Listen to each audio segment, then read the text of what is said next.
The room was too quiet for what he just said. It wasn't yelled. It wasn't on the record. But it wasn't whispered either. Enough people heard it. And that was the problem. Byron Donalds had leaned over his mic just a little too far, too smug, too sure of himself. Maybe she'd be more useful if she was home. Women used to know their place. He didn't think the mic was hot. He didn't think anyone was recording. He didn't think Jasmine Crockett was standing right behind him. She didn't flinch, didn't gasp, didn't raise her voice.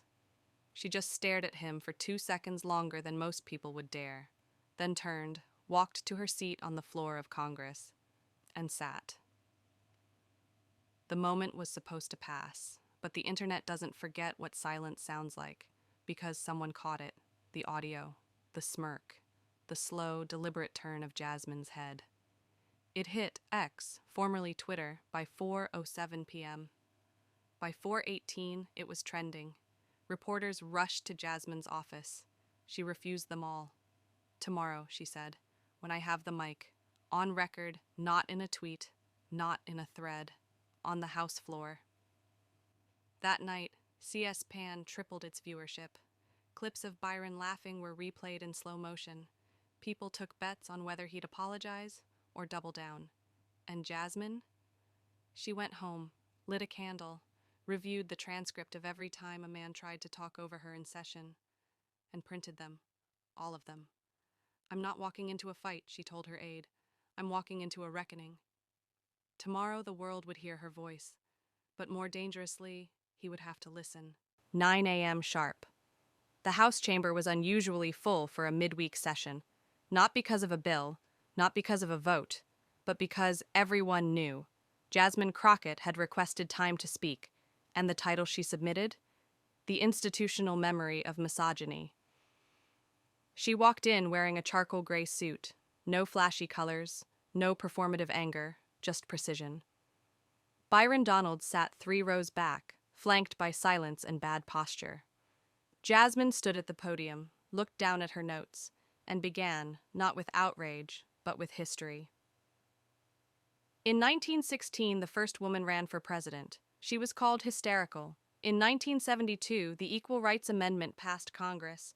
It still hasn't been ratified. In 2023, I was told, "Maybe you'd be more useful if you were home." She didn't say his name. She didn't have to. Murmurs moved through the chamber, but Jasmine didn't pause. She turned a page. "I printed the transcripts of every time a male colleague interrupted a woman mid-sentence in this chamber. 47 of those interruptions were directed at me. 13 of them came from the same voice." She looked up, her eyes locked with Byron's, still not naming him, but calling him out like a scalpel, not a bat. "They say women belong in the kitchen.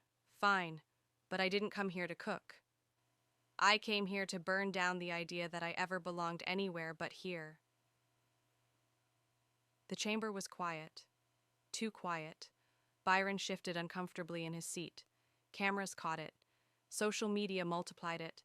TikToks went viral before she even left the mic. "I yield my time," she said, "but not my worth." And sat down. No applause, just wait. Byron didn't move, because now anything he said would sound smaller.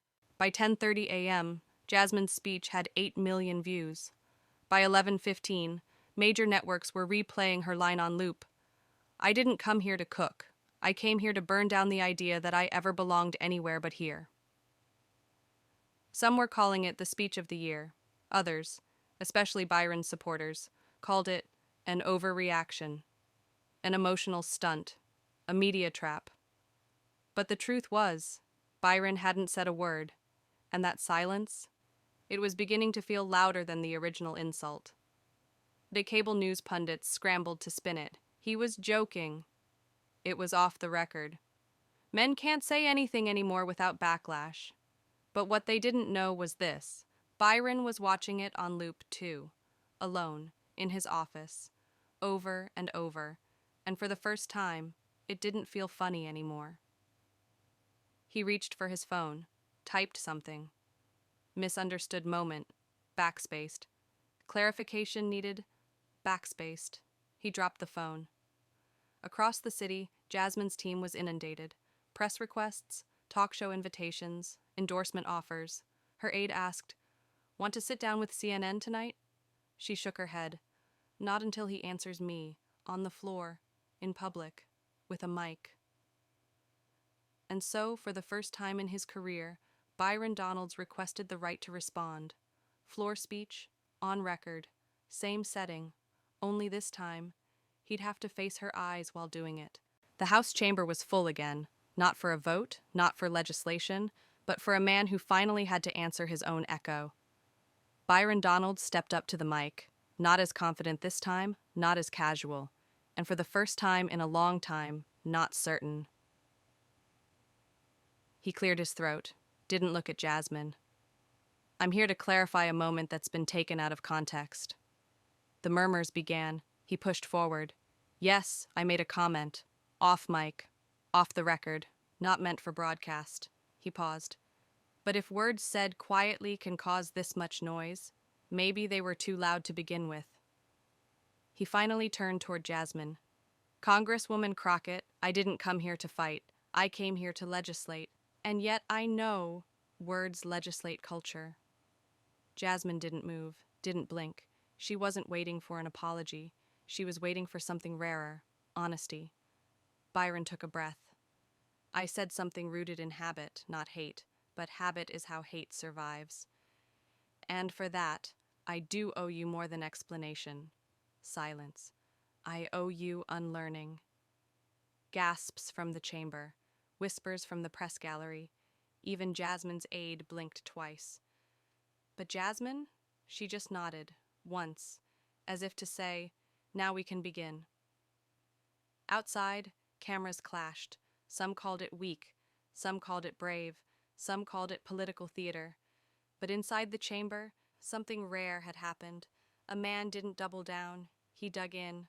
2 days later, Jasmine Crockett returned to the podium. No preamble, no theatrics, just a quiet gavel tap.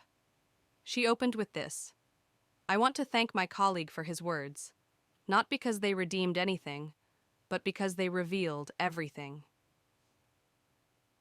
The chamber stilled. Jasmine's voice wasn't louder than last time, but it carried deeper. This isn't about one comment. This isn't about one man. This is about every room that's been built to echo that comment, before he ever said it. She raised a sheet of paper, a printout of House committee compositions, broken down by gender and race. "They told me to stop making it personal, but when systems are designed to erase your presence, existing becomes the most personal act of all." Byron looked up. She didn't look back at him, because now it wasn't about him anymore. "We tell girls to raise their hands, but we cut the mic when they speak. We tell women to earn the seat, but we keep moving the chair. And when we can't deny their voice, we label their tone." No one interrupted. Even the usual hecklers sat still. Because Jasmine wasn't speaking to win a headline, she was writing a new manual for the room. "I'm not here to punish, I'm here to renovate. And if you're not ready to tear down the rot in the foundation, don't pretend to be shocked when it floods." She paused, not to breathe, but to let everyone else finally inhale. Then she closed her folder.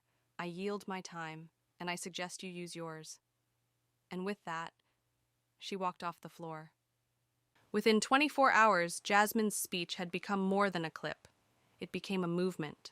Her phrase, "If you're not ready to tear down the rot in the foundation," was quoted by journalists, celebrities, activists, even late-night hosts. But what shocked everyone?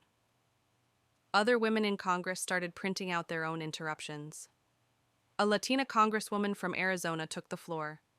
"Here's my list. 29 times I was spoken over. 17 by the same man." A young freshman rep from Wisconsin. "I was told I was too shrill for asking about gun reform. I printed the transcript. Here, read it." Byron Donalds sat in stunned silence. Not because he was being attacked, but because he finally wasn't the center anymore. What Jasmine lit wasn't a fire against him, it was a blueprint for revolt. In conservative circles, backlash grew. She's turning Congress into a stage. She's dividing the House. She wants to cancel every man. But Jasmine never replied. She wasn't canceling men, she was canceling the silence. Meanwhile, the Speaker's office requested a meeting, private, off camera. Jasmine declined. If the room can hear me when I'm insulted, it can hear me when I demand repair. That night, Byron wrote something in a journal, for no one else to see. She's not loud, she's exact. Jasmine didn't appear on talk shows, she didn't tweet, she didn't grant interviews, she just kept doing the job, sponsoring a healthcare bill, meeting with education advocates, showing up to committee hearings, and being heard. But not because she raised her voice, because now the entire room leaned in when she spoke. Outside the chamber, things were louder than ever. Activist groups launched a campaign. Not just one comment billboards went up across battleground states. Women don't need apologies, they need microphones. Late-night hosts joked, Byron wanted her in the kitchen. Turns out she owns the whole house. And the pressure mounted on Byron Donalds, not to resign, not to grovel, but to say something real. One night, he walked into a quiet AM radio studio in Florida. No cameras, just a microphone, and a host who said, "You got 30 minutes, Congressman." No spin, just talk. And for the first time, Byron didn't try to fix the narrative. He just told the truth. It wasn't about the comment. It was about what I revealed by saying it. I exposed what I still hadn't unlearned. And she didn't try to humiliate me. She gave me the chance to confront it. The clip didn't go viral, but it didn't need to. Jasmine watched it on a loop at midnight. Once, no reaction. Then she closed her laptop, because for her, the goal was never a takedown. It was to leave the room better than she found it. The email hit her inbox at 7:02 a.m. Subject line, Exploratory Committee Proposal, 2028. Inside, poll numbers. Donor interest. Quotes from prominent strategists. There's a moment here, Representative Crockett, and it has your name on it. Her team was buzzing. We could announce by fall. Ride the momentum. Byron's moment made you a national name. We take that and run. But Jasmine just sat still, her coffee untouched. Across the Capitol, Byron Donalds was back in his seat. Not tweeting, not defending, just watching. Watching how a mistake became a movement, and how the woman he tried to silence was now being invited to lead. Later that day, Jasmine's aide asked, "Are you really considering running?" Jasmine looked up from a stack of housing policy drafts. They want me to run on what I exposed, but I didn't speak to go viral. I spoke to make it stop. The aide frowned. So what now? Jasmine replied, Now I ask the room the same question it asked me every time I stood up. Do I belong here?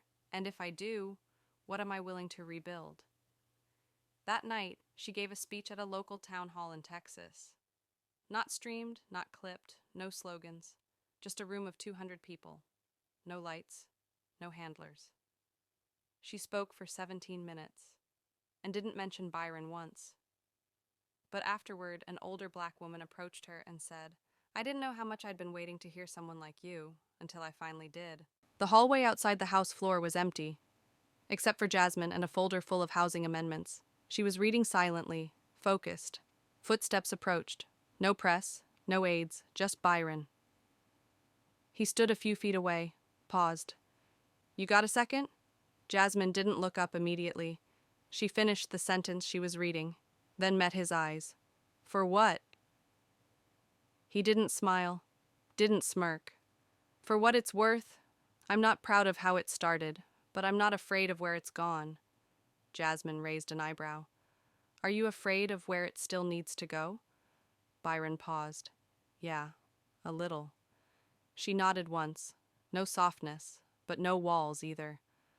I didn't plan for any of this, he said, but I've been reading, listening, even watching your old speeches. Not because I have to, but because I didn't know how much I didn't know. Jasmine leaned against the wall, not defensive, just tired, but clear.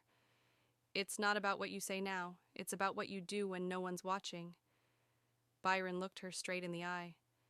I came today because no one is. They stood in silence, not as rivals, not as headlines, but as two people who'd survived the same system, and finally saw it for what it was. You don't have to like me, Jasmine said. I don't, she smirked. He did too. But I respect what happened. So do I, he said, and I'm trying not to waste it. They parted with no handshake, no press release, just a nod, because sometimes closure isn't loud, it's earned. 3 months later, the headlines had faded, the clips had stopped trending, Byron had returned to quieter committee work, and Jasmine, she never stopped. No big announcement, no campaign launch, just work. A new bipartisan housing proposal, her third, a speech at an all-girls high school in Chicago. And one quiet morning, she walked into the House and found something different. A young congresswoman stood up before anyone interrupted her, and they let her finish. Later that week, Jasmine received a handwritten note from Byron. You don't need this, but I needed to write it. You didn't silence me.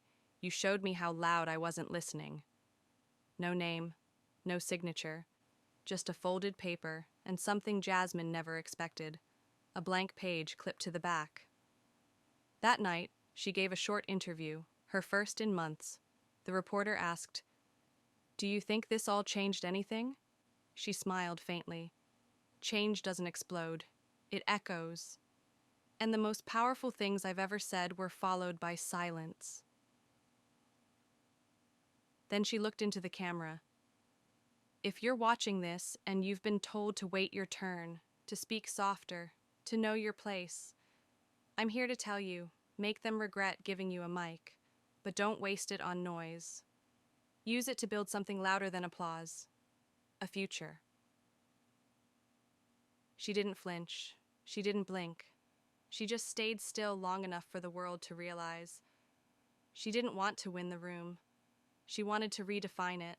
Some stories end with applause. Others end with power. But this one? It ends with a woman who never raised her voice. Because the truth did all the shouting. Jasmine Crockett didn't just win a moment. She rewrote the rules of presence. She didn't aim to silence anyone. She simply made silence impossible when truth walked into the room. And Byron Donalds? He didn't fall. He faced himself. In a world of noise, this wasn't just a debate. It was a reckoning. Because sometimes the most revolutionary thing you can do is not blink.